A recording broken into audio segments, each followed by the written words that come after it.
it is possible. Like anything is possible. You truly do just have to be ready for it. You have to switch that mindset and be like, this is possible for me.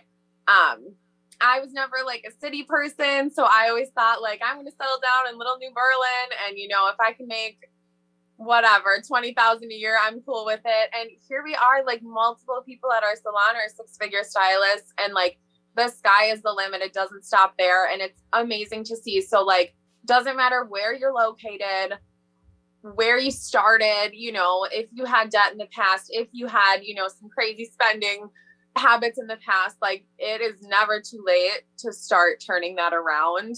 And there are multiple outlets out there of people who can help you, who can support you, and who can get you on track. And it's just about believing in that and taking that next step. Yeah, I think, so I was fortunate enough for when I got my driver's license, I was then like, okay, now I have to get my first job because I want to pay for gas and things like that and to go places. And I was fortunate enough that my parents had a family car for all of my siblings, all of us to use when we first got our driver's license. So I think my pivot happened when I had to pass that car on to my younger brother when I turned 18.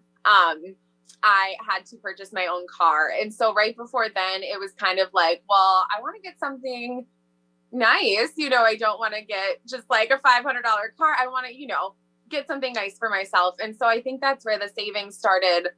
Like I was saving for something that was in my near future. And I think that was just a really big motivator for me.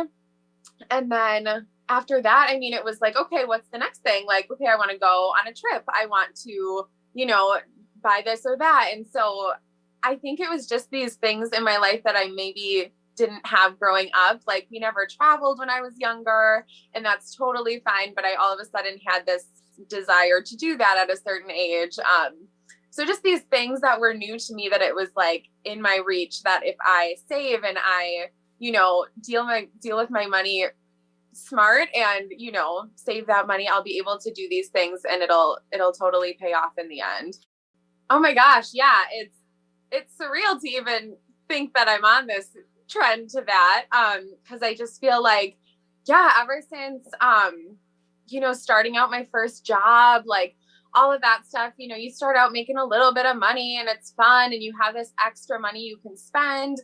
But I feel like it truly was kind of ingrained in me to just start saving. Like I always wanted to have this savings account, and I just kind of kept building it. And I became kind of addicted to seeing that number rise.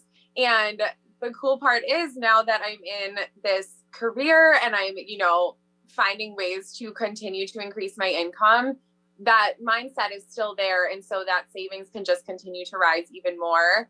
And now that I'm older, like looking at, you know, retirement funds, investing, like it's just a really cool experience to be on, having that mindset still. So